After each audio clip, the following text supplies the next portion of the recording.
Y ahora volvemos al aspecto económico y a esta caída estrepitosa de la valoración del real, de la moneda brasileña, y cuáles podrían ser sus impactos en nuestra economía y, por supuesto, en la relación que tiene con el dólar, que siempre marca la tendencia del mercado.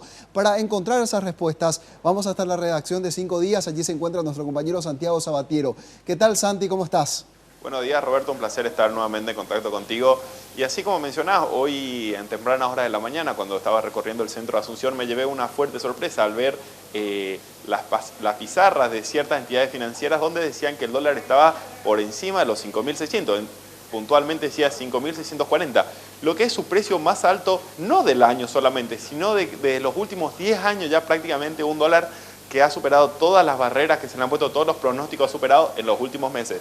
Del otro lado tenemos al real cada vez más barato y que los que están sintiendo principalmente son todos los comerciantes de frontera, todos los que han vendido productos a los brasileños en los últimos años sienten cómo las ventas ya no se mueven e incluso han cambiado los mecanismos, los tipos de vida de las personas. Nos comentaba esta semana un comerciante en Ciudad del Este que ahora le da el tiempo para irse a su casa a almorzar con la familia e incluso para dormir una siesta porque sabe que en esas horas ya no está vendiendo. De hecho que sí, y según los reportes que también manejamos, Santiago, de los corresponsales en la zona de Ciudad del Este, básicamente el comercio está paralizado, al punto tal que empresas que anteriormente hasta tenían 7 pisos de tráfico permanente de movimiento comercial, hoy simulan ser zonas desérticas. Asimismo, Roberto, estuvimos haciendo una encuesta del diario 5 días con los comerciantes de frontera y nos dicen el promedio que nos salió de declive de las ventas es cerca del 65%, pero en algunos casos ciertos comercios dicen mis ventas en 2 años cayeron 95%, es decir, los empresarios tuvieron que despedir prácticamente a toda la malla de empleados para poder seguir sobreviviendo. Dicen, yo creo que en 6 meses, nos decían mucho, en 6 meses si esto sigue así, yo tengo que cerrar mi local y dedicarme a otra cosa, a otra profesión. Van a estar empezando a ver.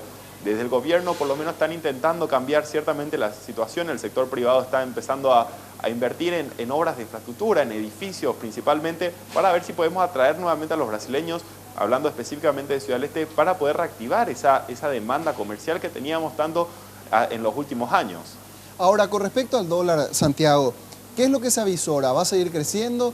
Incluso recuerdo que 5 días, semanas atrás, hablaba de la posibilidad de que llegara a los 5.700 guaraníes. ¿Esto va a ser así efectivamente? Asimismo, la Casa de Bolsa Puente decía, cambiaron sus perspectivas nuevamente. En un mes tuvieron que volver a cambiar las perspectivas del dólar porque es básicamente imposible pronosticar cuánto va a estar. Ahora dicen va a estar cerca de los 5.700 para fin de año, es decir, entre 60 70 puntos más de los que estamos teniendo el día de hoy. Es una de las proyecciones más altas que tenemos.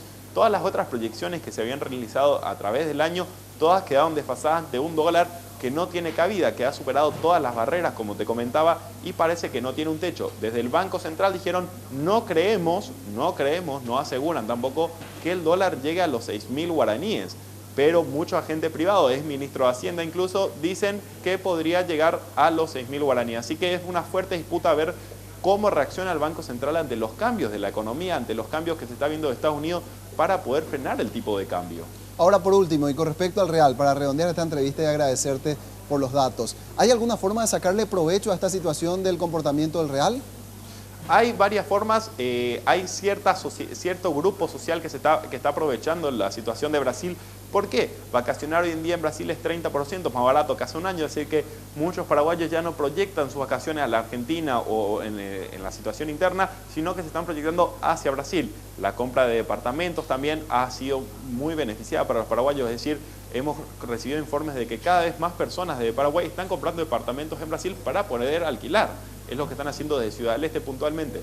Otra de las cuestiones que podemos aprovechar es muchos empresarios brasileños no ven los retornos que tenían hace unos años y no saben qué hacer. Entonces están empezando a cruzar la frontera. Paraguay tiene muy bajo impuesto, tiene una mano de obra bastante barata y muy productiva, 30% más productiva que la brasileña. Y estos deben ser los puntos de ventaja que tengamos como país contra el mercado brasileño.